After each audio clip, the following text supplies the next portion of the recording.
want to introduce our first speaker. He is an internationally renowned political rapper, a veteran pro-Palestine campaigner. His name is Kareem Dennis, but most of you know him as Low Key. My dear brother, Kareem, the floor is yours, Akhi.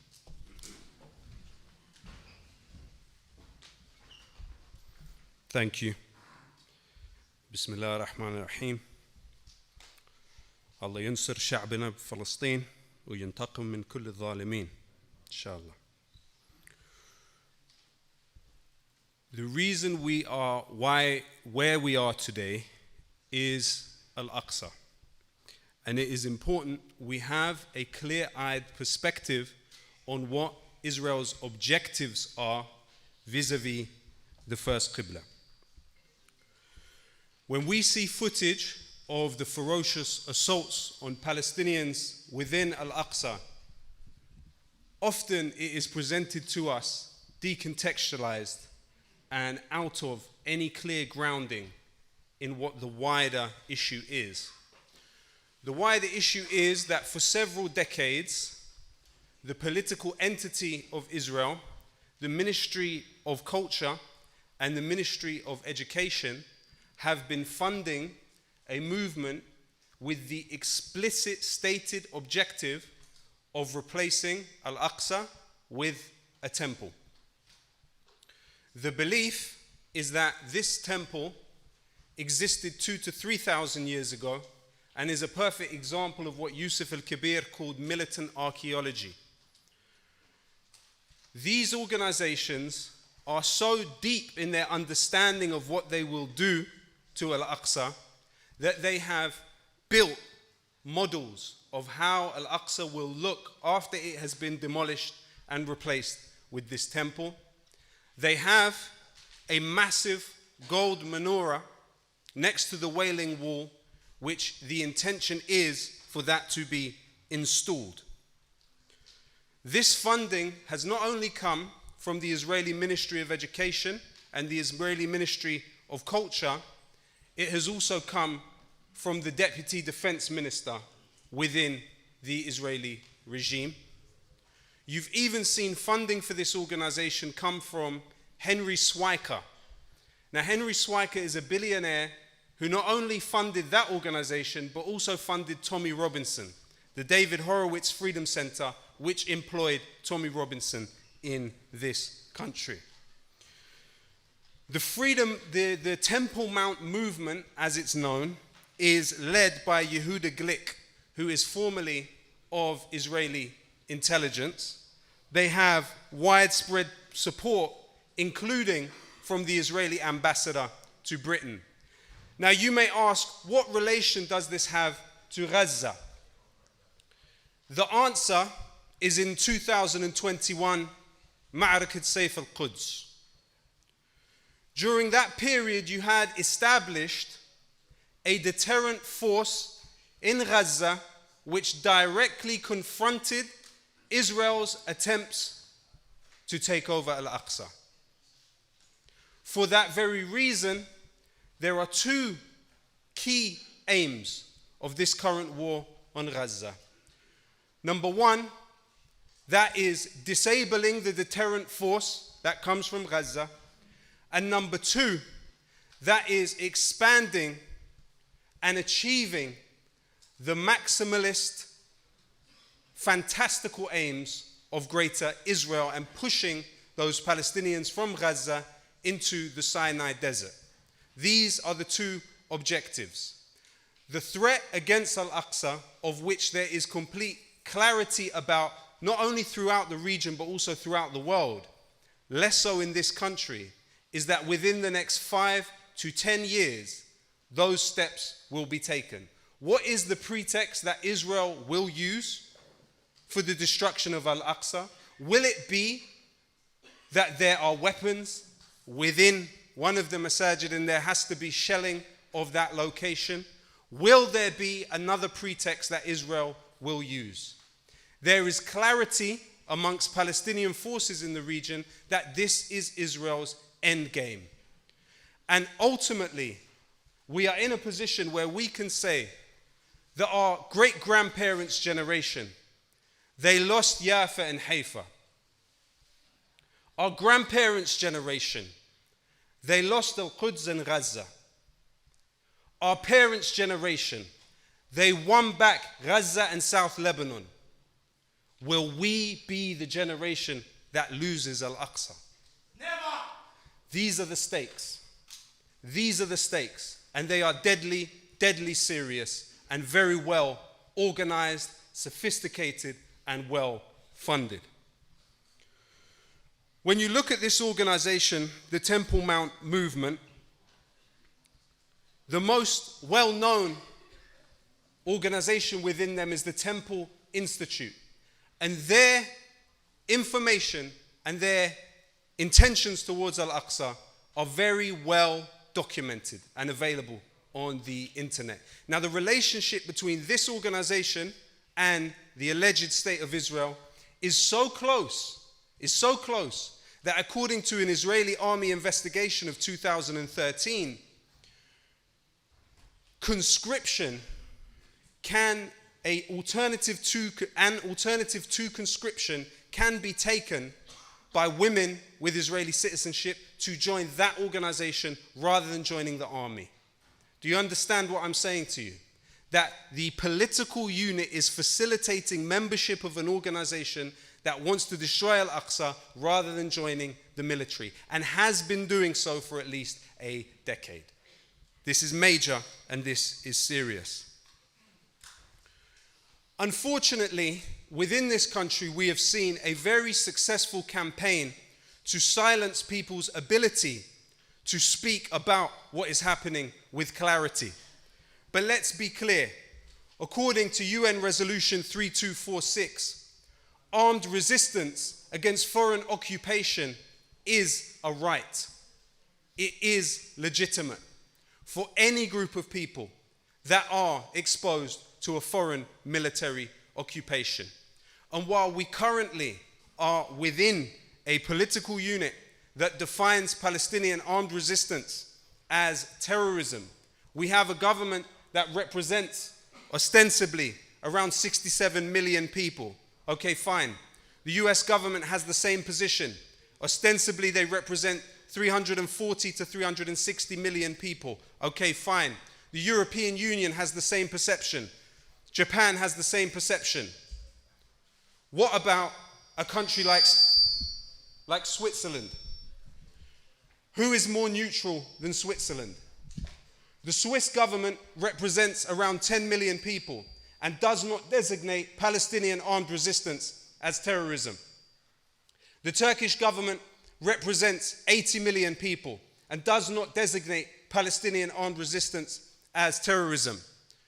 The government of Venezuela does not either. The government of Bangladesh does not either. The government of Pakistan does not either. The government of Iran does not either. The government of Russia does not either. The government of China, which represents 1.4 billion people, ostensibly, does not designate these groups in the same way.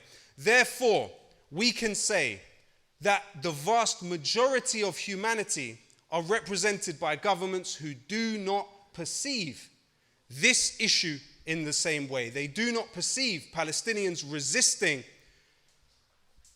their own dispossession as terrorism. We have to be brave. History favors the brave, and now is that time, without a doubt. But what we also have to be aware of is the extent to which the state within which we live, which is responsible for administering many aspects of our lives, has undergone a process of integration with Israeli intelligence across the last 30 years. What do I mean by that? I mean that today, when the British police use spyware to hack people's phones, they use a company called Cellebrite. Now, Cellebrite was founded by alumni of Unit 8200 within the Israeli military. This is the Signals Communications Surveillance Unit, the equivalent of GCHQ. In addition to that, British police, when they undertake investigations, they use something called NICE Systems. NICE Systems is a subsidiary of Elbit Systems, which is Israel's largest arms company. In addition to that, the very information that the Home Office that the Ministry of Defense and that the NHS handles, it goes through a company called Oracle. Who and what is Oracle? Oracle was founded by the 7th richest man in the world, Larry Ellison, in order to service the CIA. But Larry Ellison is the largest donor to the Israeli military in the history of the Friends of the IDF organization. And in addition to that, Larry Ellison offered the directorship of the organization which handles the data of the Ministry of Defense to Benjamin Netanyahu. It would have been conceivable that this sensitive information handled by the Ministry of Defense could be put directly into the hands of Netanyahu through this organization, Oracle. What is Britain's involvement in this war? Britain has a secret military agreement with Israel which it refuses to make public. We have seen 33 flights of UK military planes throughout this month going from its base in Cyprus to Tel Aviv. We have also seen that British base in Cyprus used for US flights to transport weapons directly to aid the Israelis in what they are doing. Make no mistake, what's happening in Gaza is different from all the other wars we've lived through. Why? Because it is a British and Israeli and US war with direct participation of the world's most powerful army. Not only is Britain helping in that way, they are intercepting signals communication through their base in Cyprus of resistance forces in Gaza and giving it back to the Israelis. The US have mobilized the Delta Force on the ground with the Israelis. The US have sent mercenaries that have been active in Ukraine to go and fight on the ground with the Israelis. And despite that, even on the first day when they attempted the incursion into Gaza, the reports from high-ranking US officials was that their troops were torn to pieces. US troops torn to pieces in Gaza. Why? Allahu Akbar.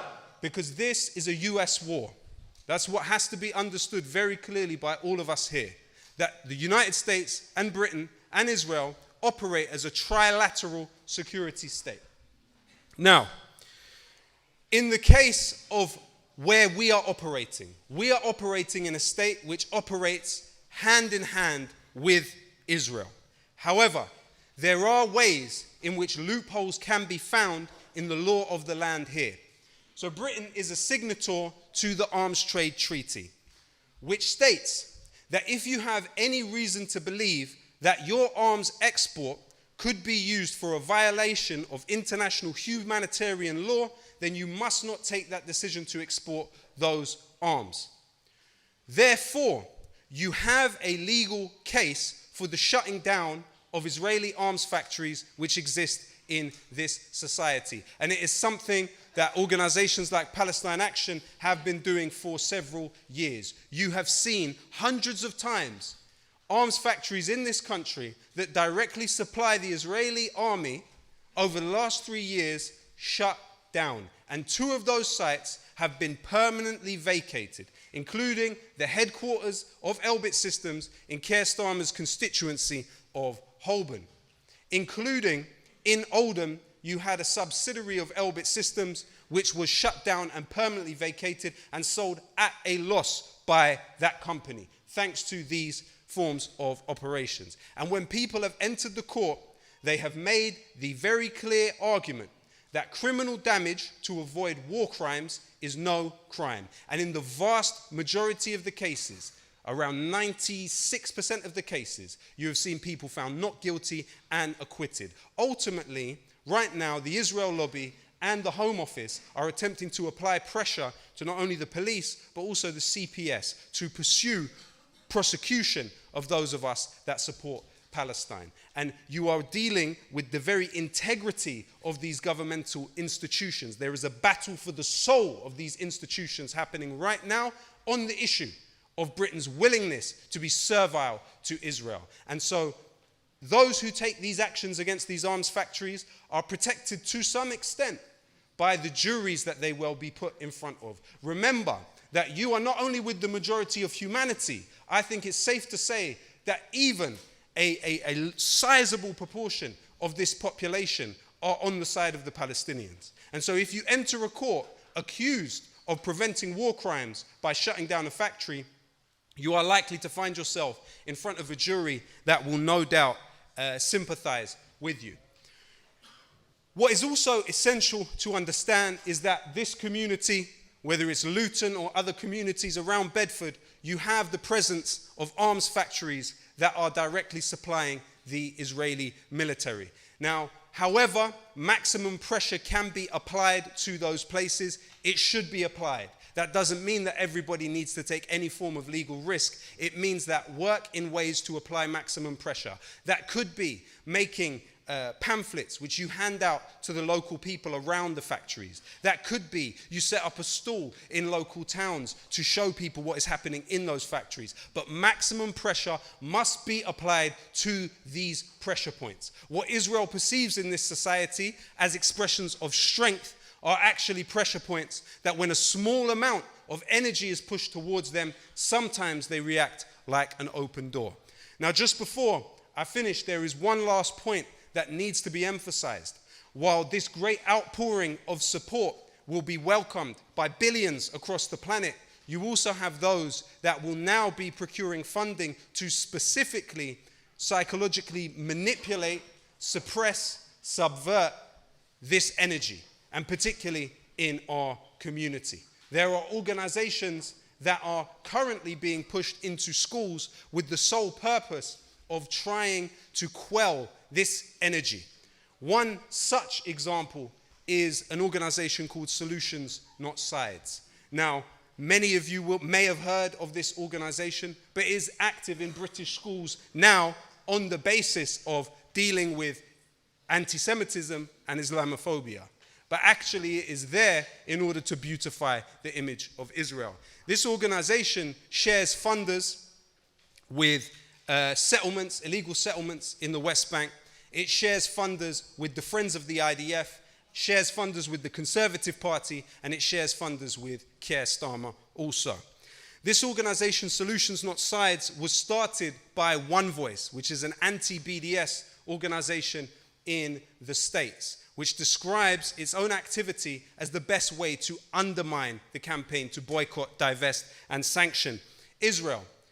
Now, Solutions Not Sides, according to my investigations, has had, the parent organization of it, One Voice, has had at least 28 employees who are formerly Israeli military or intelligence personnel. In addition to that, this organization, One Voice, has had 3 employees who were simultaneously employed by the Israeli government. There will be organizations that are aiming to get control of your mind, to get control of your ideas, and to somehow dampen your spirit of support towards the Palestinians. We must think critically. We must build a literacy about what these organizations want, how they operate, and the ways in which they will seek to influence not only us, but younger generations of our families. Palestine is non-negotiable. We are a pivotal generation in this history. We are on the brink of a Nakba bigger than the Nakba of 1948. Now, when our grandchildren say to us, where were we when this happened?